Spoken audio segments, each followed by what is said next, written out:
Good evening, magandang gabi sa ating lahat. Ngayon po ay ka-27 ng Agosto.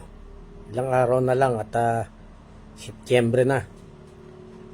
Papasok na ang bare months at patapos na naman ang ating third quarter. Papasok na tayo sa fourth quarter. So magandang gabi po.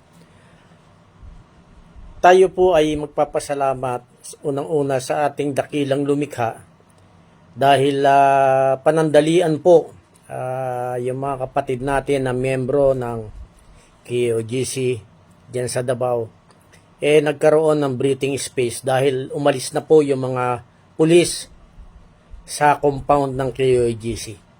So yan po yung ating nabalitaan kanina. At bago po tayo lumalim ng usapan natin, alam nyo po, hindi po ako member or hindi ako supporter ni Pastor Apollo Kibuloy. Tayo po ay sumusuporta sa mga member at kinukondina natin yung mga excessive forces na ginamit ng ating kapulisan, mga kapatid na pulis. At nakikita naman natin may nag-uutos sa kanila, pero yung mga sumusunod, kalahati sa kanila ayaw ng ginagawa nila. Ayaw nila yun. Makikita mo sa mukha nila .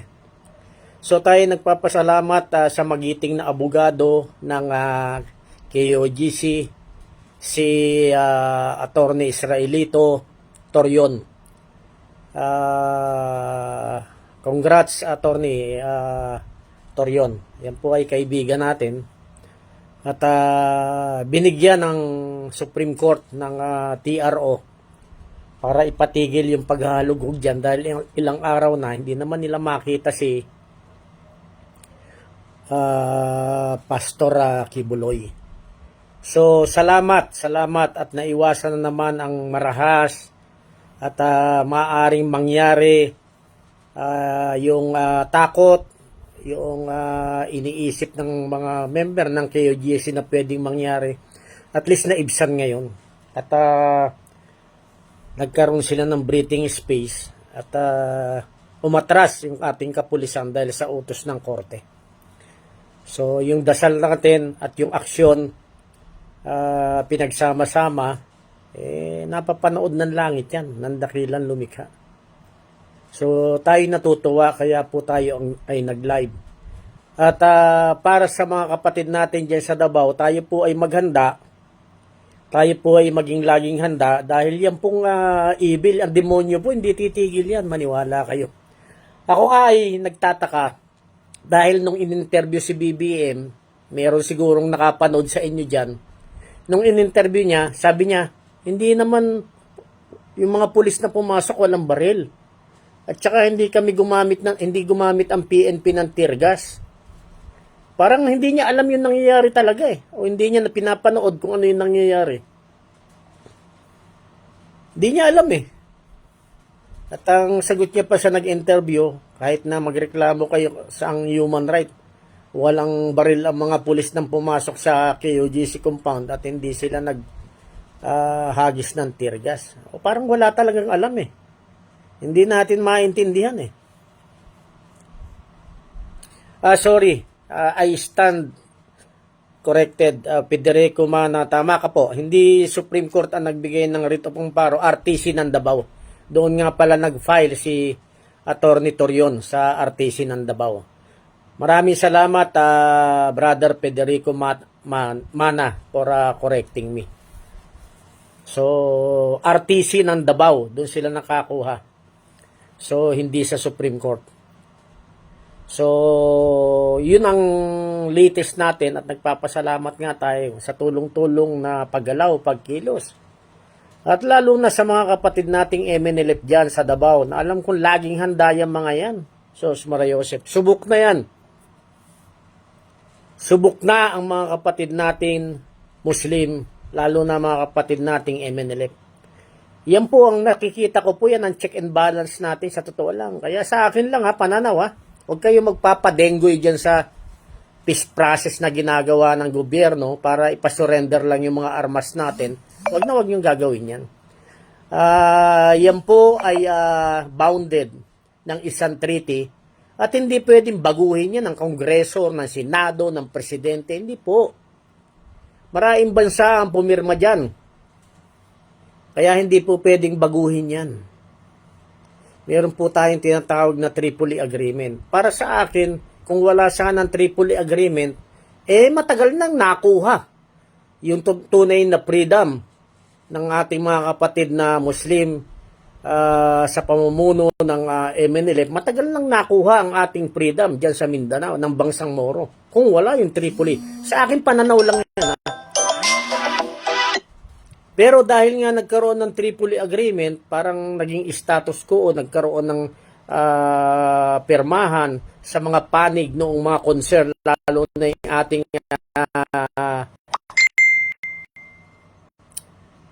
OIC, mga organisasyon ng mga Islamic countries natin yan, na sumusuporta doon sa tinatahak na landas ng ating MNLF. Kaya nagkaroon po ng Tripoli Agreement.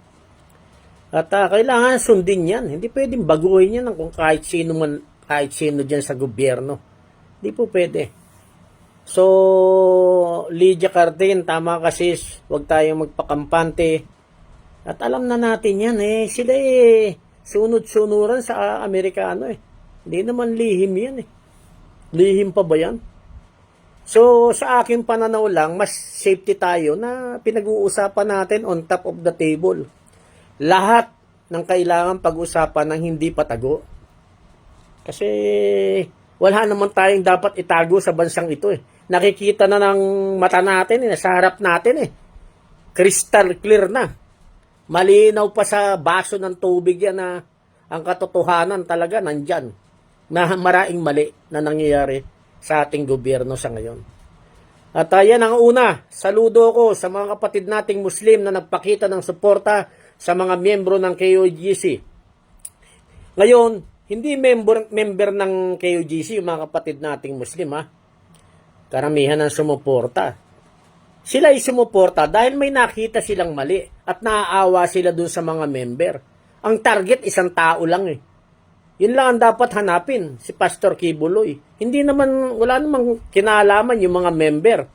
At yung pagpasok nila dyan sa KOGC compound, dapat may limitasyon. Private property yan Diyan tayo natatakot sa mga aksyon na ganyan ng kapulisan. Kaya kagaya nung nakaraan nating pag-uusap, i-remind ko yung mga kapatid nating kapulisan, huwag kayong ganyan na magpapakita kayong parang kayo na yung hari ng Pilipinas. General Torre, o sino man nag-uutos sa'yo, huwag niyong ipakita na parang kayo yung hari at wala kayong kamatayan. Hindi lang kayo ang may baril sa Pilipinas. Mga kapatid nating MNLF, MILF, kapatid nating NPA, mga private army ng mga politiko, mga member ng gun club, mga kapatid natin na mga nasa kabilang panig ng daigdig na gumagawa ng kasamaan, may mga baril din yan. So hindi lang kayo, General Torre, ang may baril sa Pilipinas. Huwag niyong ipanakot yan sa taong bayan. At sa number ninyong kapulisan, ilan lang kayo sa Smar Joseph? Sa dami ng matitinong Pilipino. At ito, ang tandaan nyo sa PNP. Higit sa kalahati ng nasa kapulisan nating mga kapatid, nakakaintindi ng tama. Darating ang araw, pag taong bayan na ang sumigaw sa kalsada ng katotohanan, sasama yung mabubuting mga pulis natin para suportahan ang taong bayan. Maniwala kayo, General Torre. Yung mga 2,000, 3,000 na pulis na hinikayat mo dyan, tingnan mo yung mga mukha nila. Karamihan ayaw nila nung ginagawa nila, nagkataon lang na pulis sila Sa totoo lang. Tapos binigyan sila ng pagkain ng mga KOGC. Binigyan sila, nakikita naman natin So, hindi natin sinasabi na wag sumuko si Pastor Kibuloy. Diniscuss na natin yan Ginawa na yan ni Ping Lacson. Ginawa na yan ni Hunasan. Kasi bakit nagtago sila? Alam nilang pag sumuko sila, yayariin lang sila Na-absuelto po sa mga korte. Hindi po ako supporter ni Pastor Kibuloy Ang tinitingnan ko rito, yung tamang pag-implement ng batas. Na-absuelto siya sa korte dito. Anong ginamit na pag-contempt ng Senado? Yung hindi niya pag-attend dahil may kaso siya sa US, wanted raw siya. Yun ang ginamit nilang narrative eh. Ngayon, pagka umattend siya sa Senate, may chance na extradite siya, ipadala siya sa US. Maraming posibilidad eh. Doon natatakot ang isang kibuloy. Sa totoo lang, may pera yan eh. Pwedeng humarap yan eh. Kaya lang alam niya, mas malaki yung kalaban. Sino namang gago na lalabas na alam niya mas malaki yung kalaban? Sige nga. Kayo, bago kayo mag-judge sa isang tao, alamin niyo yung istorya ng naaayon sa batas at saka yung history. Hindi lang kayo, dahil may nahatulan yan dahil may kaso yan dahil ganito yan At pagka ang isang bansa, ito pakinggan nyo mabuti matanim sa mga kokote ng malalabnaw ang utak, masarap istruhin. Sa totoo lang, ang isang bansa, kapag humingi ng tulong sa ibang bansa, dahil may problema tayo sa bansa natin, umamin ka na. Parang umamin ka na mahina yung batas dito sa bansa natin. Ganyan lang yan. Humingi ka ng tulong, edi inamin mo na mahina yung batas natin dito sa bansa natin. Hindi natin ma-prosecute yung may sala. Ganun yan Kagaya ng usapin sa West Philippines hingi ka ng tulong sa Amerikano. Bakit? Hindi mo ba pwedeng kausapin ang China para maayos yung sigalot dyan? Yun lang naman ang gusto ng China Mag-uusap ang Pilipinas at China na walang ibang bansang nakikialam. Bakit ko alam yan? Kami nga nakakausap namin yung China Sa totoo lang. Face to face. Nakakausap namin yung mga matao na gusto ng kapayapaan sa panig ng China. Kung kami, ordinaryong tao, nagagawa natin, bakit gobyerno ayaw? Kasi may vested interest sila. Lahat po ng sinasabi natin dito, meron po tayong ebidensya, may documented evidence. Tayo po ay nakikipag-usap doon sa mga taong direktang may kinalaman sa issue. Hindi po doon sa namamagitan lang. Hindi po doon sa second party, third party. Hindi po tayo ganun. Tayo nakikipag-usap doon sa mga tao na may direktang kinalaman doon sa nangyayari. So, tama ka, brother Christopher Cruz.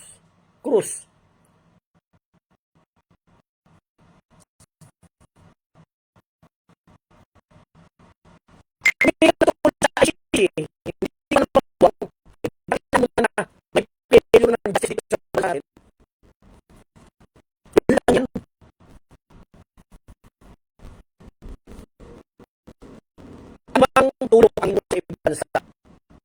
Kung sa problema internally ng bansa natin, inamin mo na may problema sa justice system natin, may problema sa pamunuan ng bansang ito. Ganun lang kasimple yan. Bago tayo magtapos, mabilis lang ito. Ako yung nag-live lang dahil natutuwa ako umatras yung mga kapatid natin pulis. Hindi natin sinisisi yung mga kapatid natin pulis Walang ganun. Tumupad lang sila sa kanilang tungkulin. Ang pinupo natin, yung the way na iserve ni General Torre yung warrant of arrest. May pagka-arrogante. Nawala na yung sa kaisipan niya na ang civilian is supreme over the military. O kahit na pulisan, respeto mo pa rin yung mga tao. Hindi yung parang Diyos ka, siga ka na. Sige, sa korte na lang kayo magreklamo. Walang ganun, General Torre, sa totoo lang. Tanggalin mo lang yung baril mo, maraming hahabol sa'yo ng suntukan. Sa totoo lang. Walang ganun. Lahat tayo mamamatay. Walang matitirang nakatayo sa mundong ito. Lahat tayo mamamatay.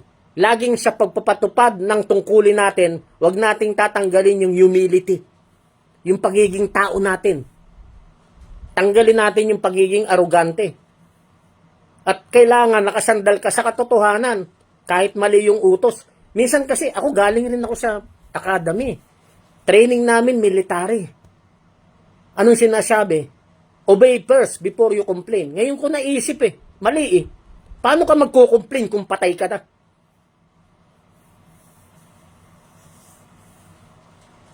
So yun ang dapat natin na isipin. Bago tayo maputol ng tuluyan, sumasaludo rin ako. Hindi ako supporter ni BP Sara. Hindi ko siya binoto.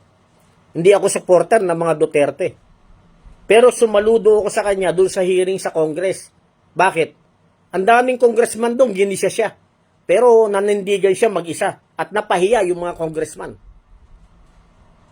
So, naisip ko, kung sakaling iboboto siya, kasi ang pagboto sa bansa natin, ganito, bago tayo matapos hindi naman yung mga nakaupo ngayon, yun ang binoto ng taong bayan eh. Bakit sila nakaupo? Ay dahil sa Smartmatic. So, hindi taong bayan ang bumoto sa kanila. Sa totoo lang. Kaya mas maganda, ibalik sa manual yung eleksyon eh. Taong bayan. Kahit bumalik tayo sa primitive style ng pagboto, mas maganda. Walang manipulasyon. So, bumilib ako kay VP Sara Duterte. Nanindigan siya. Siya lang mag-isa sa panig na hinihimay. Tapos ilang congressman yun nandun. So, wala talaga. Walang sinabi. Ako lang, magbago ang sistema ng gobyerno natin. Tanggalin na natin yung Congress at Senado. So, putol-putol na po tayo. Bago po tayo maputol ng tuluyan, sumasaludo po tayo sa mga kapatid natin na member ng KOGC. Kahit hindi po tayo member, hindi tayo supporter, sumasaludo tayo dahil you stand tall on the ground. Nanindigan kayo, hindi nyo iniwan ang inyong kingdom. At sa mga sumuporta na iba't ibang grupo sa ating mga kapatid na KOGC, lalo na yung mga kapatid nating Muslim na nagpakita ng suporta, talagang saludo ko sa mga kapatid nating MNLF na nandyan sa Davao. At kahit hindi member ng MNLF, yung mga kapatid nating Muslim brothers and sisters natin dyan, alam ko, nandyan lang sila para sumuporta at nasa panig sila ng katotohanan. At sa ibang grupo na nagkandak ng rally sa pagsuporta, salamat sa inyo. At abangan ninyo. Ang sinasabi ko ganito, bago tayo magtapos. Mas safe tayo at mas mabilis ang panalo natin kung magsasama-sama tayong lahat. Mga pastors, mga transport sector, lahat ng grupo sa ating civil society. Mga kapatid nating MNLF, MILF, mga kapatid nating MPA, magbabaan na kayo dyan, sumama na kayo rito, kapatid natin CPLA, yung mga kapatid natin na mga mandarambong, mga gumagawa ng masama, sumama na kayo, magkaisa na tayo, tama na yan. Pag nanalo tayo, hindi na kayo magnanakaw sa kalsada, hindi na kayo mandarambong dyan sa kalsada. Mababago na ang mundo natin. Magsama-sama lang tayo lahat. Ngayon, pag nagsama-sama na tayo, marami tayo sa kalsada, 1 milyon na tayo dyan, wala tayong sigaw na take over ang gobyerno, pababain si BBM, iupo ang mga Duterte. Walang ganun sigaw. Ang isisigaw natin, itama na ng gobyerno yung maraming nangyayaring mali. At ang ating mga kapatid na sundalo, suportahan nyo yung taong bayan. Yung mga pulis, suportahan nyo yung taong bayan. Yan yung pinanumpaan nyo para mabago yung bansa natin. Huwag kayong magpagamit sa mga politiko. At lalong-lalong na, huwag kayong magpapauto sa ibang bansa. Kaya tayo ganito Walang pagbabago So ako na mismo, magsiset ako ng araw. At alam ko, maraming pupuntang mga kapatid nating Muslim. Alam ko, maraming pupunta na mga kapatid natin from Mindanao. Alam ko, maraming pupunta na mga kapatid natin from Visayas. Dito tayo sa Manila, magkita-kita. Nandito ang center of power So mag-a-announce ako, kailan tayo lalabas sa kalsada. Magkakaisa tayo. Hindi tayo aalis ron hanggat hindi humaharap sa atin ang presidente. Para masabi ng taong bayan, yung gusto natin baguhin. Humarap sa atin ang Chief of Staff ng Armed Forces of the Philippines. Hihilingin natin yan.